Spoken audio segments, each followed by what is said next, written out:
बिस्मिल्लाहिर्रहमानिर्रहीम अस्सलाम वालेकुम। Welcome to my kitchen. मैं हूं शेफ हफ्सा और आज मैं आप लोगों के लिए एक बहुत ही स्पेशल से डिज़र्ट की रेसिपी लेके आई हूँ।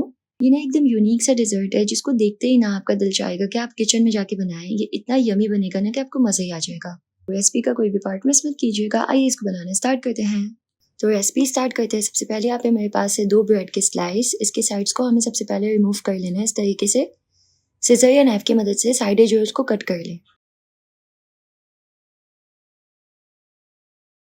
और अब हम सिंपल ब्रेड को थोड़े छोटे पीस में इस तरीके से कट कर लेंगे।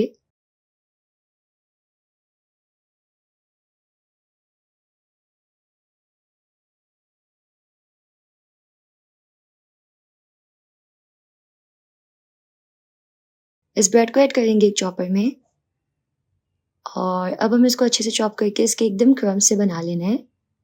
अच्छे से तब तक चॉप करना है जब तक क्रम्स ना बन जाए। तो देखिए यहाँ पे अच्छे से चॉप हो गया। इसके क्रम्स जो है वो इस तरीके से बन गए।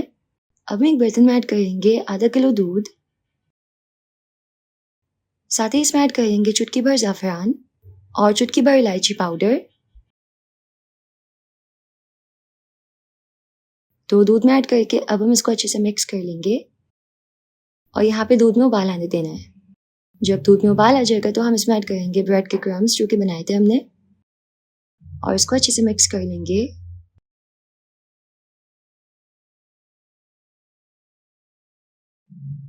ब्रेड के क्रम्स इसमें अच्छे से मिक्स हो जाएंगे तो हम इसमें ऐड करेंगे 1/4 कप चीनी। चीनी ऐड करके इसको अच्छे से मिक्स कर लेंगे।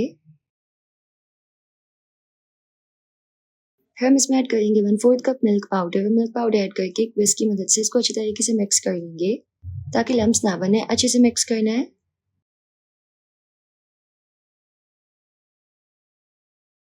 तो देखिए यहाँ पे मैंने इसको अच्छे से मिक्स कर लिया है, कोई लम्स नहीं है। अब बस हम इसको 3 से 4 मिनट के लिए मीडियम फ्लेम पे मिक्स करते हुए पकाएंगे। तो यहाँ पे मैंने इसको 3 से 4 मिनट के लिए मीडियम फ्लेम पे पकाया है।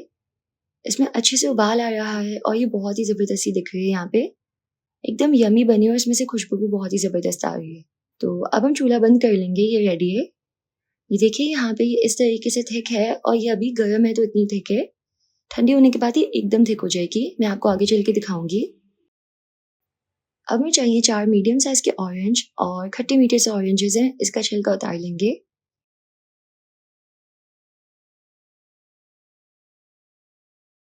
उसके बाद ऑरेंज को इस तरीके से हाफ में कट करना है।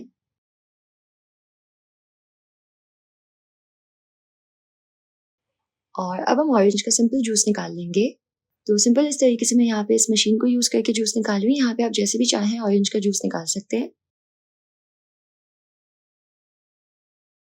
तो ऑरेंज जूस यहाँ पे मैं तो यहाँ पे हमारे पास फ्रेश ऑरेंज जूस आ गया है और ये 250 ml है यानी कि 1 कप।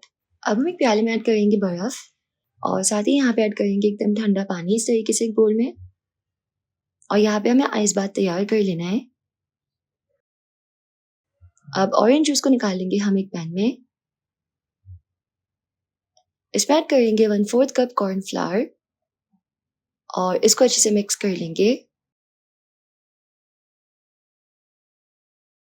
साथ ही यहाँ पे थोड़ा-सा ऑरेंज फूड कलर ऐड कर लेंगे जो कि ऑप्शनल है। जब ये अच्छे से मिक्स हो जाएगा तो इसमें ऐड करेंगे 1 टेबलस्पून चीनी और चीनी ऐड करके इसको अच्छे से मिक्स कर लेना है।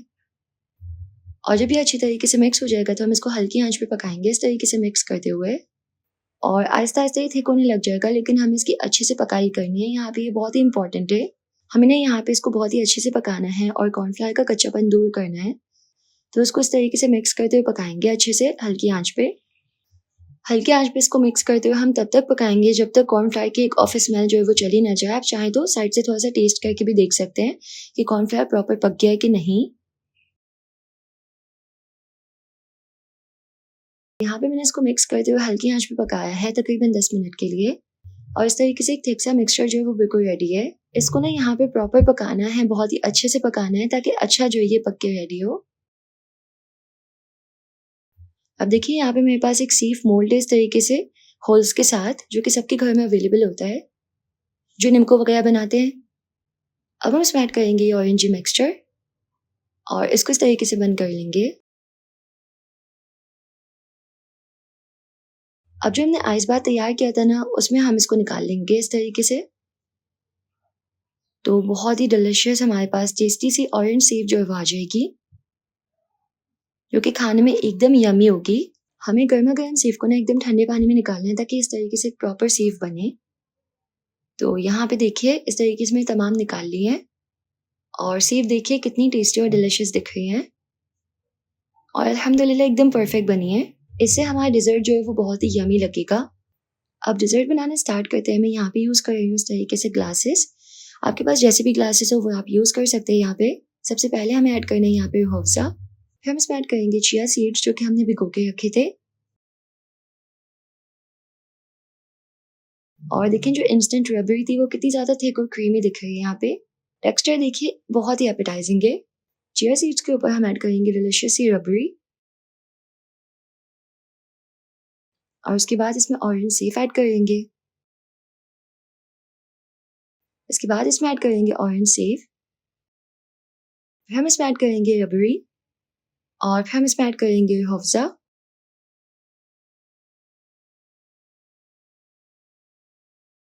अब यहाँ पे हम इसमें ऐड करेंगे आइसक्रीम। तो यहाँ पे आप कोई भी फ्लेवर की आइसक्रीम यूज़ कर सकते हैं और उसके बाद हम इसके ऊपर थोड़ी सी रबड़ी इस तरीके से टॉपिंग में ऐड करेंगे, रूह अफ़ज़ा ऐड करेंगे और गार्निश कर लेंगे इसको बादाम से चॉप किए हुए। तो जी तैयार है हमारा बहुत ही यमी और डिलिशियस है डिज़र्ट, जो कि एकदम परफेक्ट बन के रेडी हुआ है अल्हम्दुलिल्लाह। ये बहुत ही यमी है। अगर आपको वीडियो पसंद आई तो वीडियो को लाइक कीजिएगा, यूट्यूब चैनल को ज़रूर से सब्सक्राइब कर लीजिएगा। अगर आप चाहें तो मिलते हैं नेक्स्ट रेसिपी में इंशाल्लाह। अल्लाह हाफ़िज़।